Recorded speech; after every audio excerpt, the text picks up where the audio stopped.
Dalaw muna tayo sa aking papsi. Nagtatampo na kasi.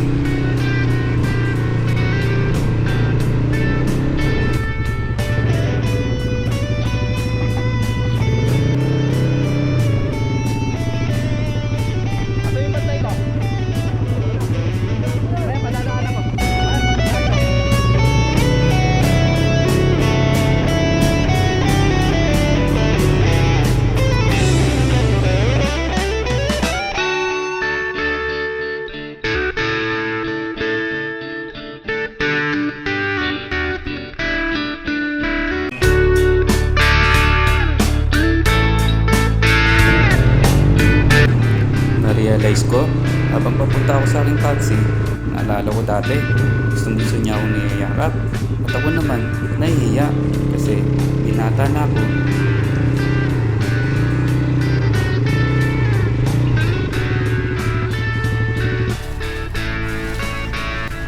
Kaya ito, nagdala ako ng alak para kay Papsi dahil gustong gusto nun magiinom.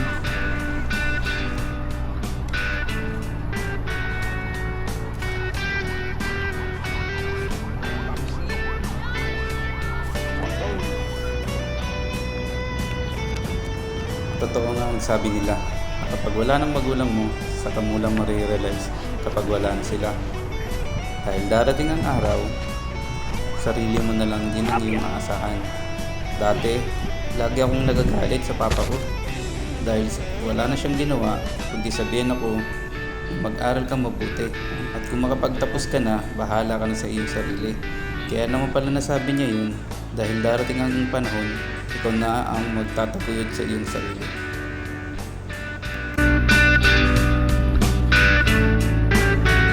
Kaya pala dati, inaaya na akong mag-inom ng aking papsi nung ako'y binata na dahil darating ang araw, hindi ko na siya makakainuman.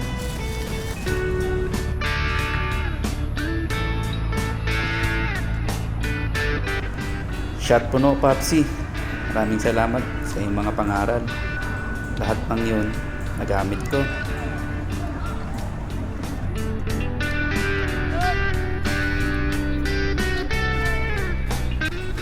Ang ganda rito sa Holy Heaven.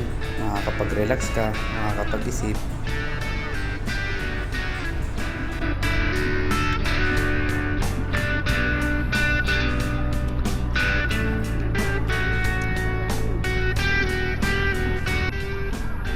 Siya ba yan? Oh! Pre!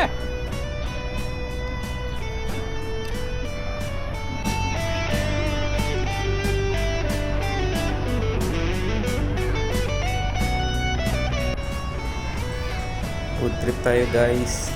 Sarap nito. Siomai. Ito lagi ang binibili sa akin ng aking Papsi.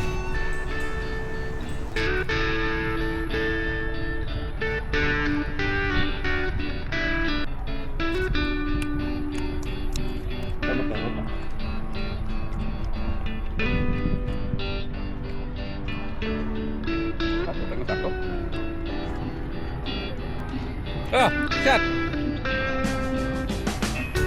Sila yung mga bantay rito sa Holy Heaven. Nagpapanatiling malinis ang kapaligiran. Palipas oras. Day off eh. Wala?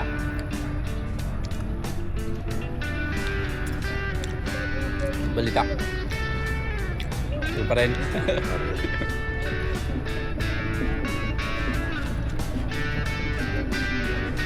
Pangalan nung naggagawa na sa akin? London pala pangalan mo. London. Maliit na ito. Ayun, siya daw yun. Ha? Andun daw siya kanina. Ayun, ayan ba yan? Text mo ba? Hindi, nakita ko lang. Tinuro sa akin nun.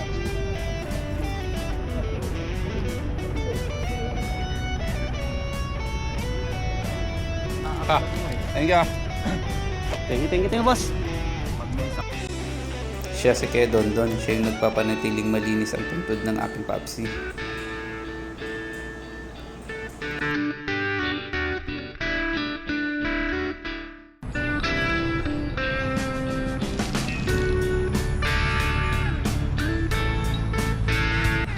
At eto na nga, napagabi na ako. Napasarap ang inom ko.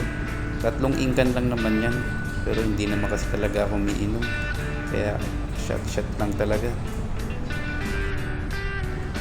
Happy Father's Day, Papsi.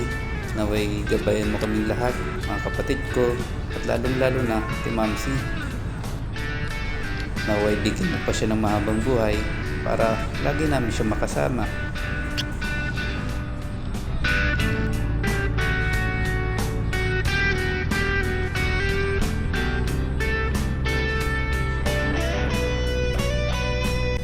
It's time to go home na, Papsi.